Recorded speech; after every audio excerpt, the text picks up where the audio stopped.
They are located in Gakona, Alaska. The project is called HAARP. HAARP is the High Frequency Active Auroral Research Project, originally a joint effort of the Air Force and Navy in cooperation with a number of academic institutions. It is today the world's largest radio broadcasting station, but it's not designed to broadcast for human ears.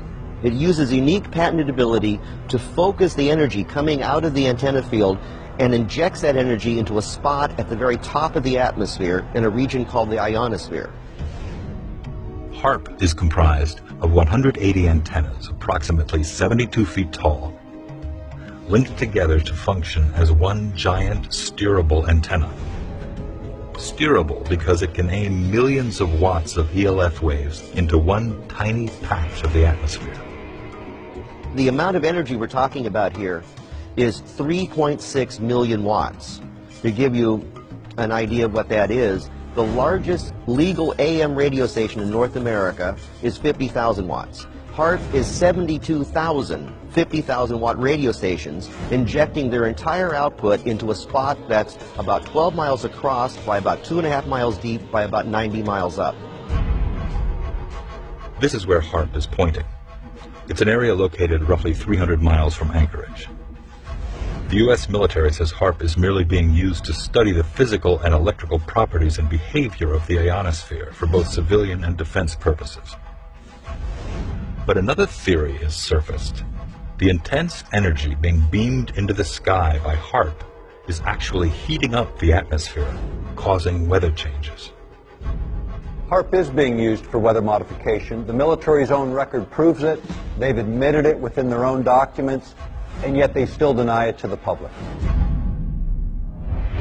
Dr. Brooks Agnew has researched ELF wave technology for the past 30 years and is convinced HAARP's effect on the ionosphere does alter the weather.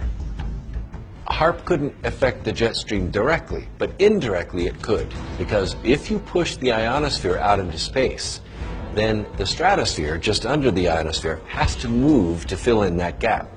When it moves, it could pull the jet stream with it, thus rerouting it hundreds of miles, changing the way water moves through our atmosphere. HAARP is one of several ELF wave transmitters located all over the globe. The United States owns and operates 3 of them, one in Gakona, Alaska, another in Fairbanks, Alaska, and one in Arecibo, Puerto Rico. Russia has one in Vasilursky near Nizhny Novgorod, and the European Union has one near Tromsø in Norway. Working in tandem, these transmitters could potentially alter the weather anywhere in the world, changing the jet stream's course entirely, triggering massive rainstorms or droughts. Even hurricane steering would be possible by heating up the atmosphere and building up high-pressure domes that could deflect or change the course of hurricanes. The U.S. government is firm in its position that HAARP is just an atmospheric research facility. But is it more than coincidence that since going online, some experts have reported strange weather anomalies, including massive floods, hurricanes, and earthquakes?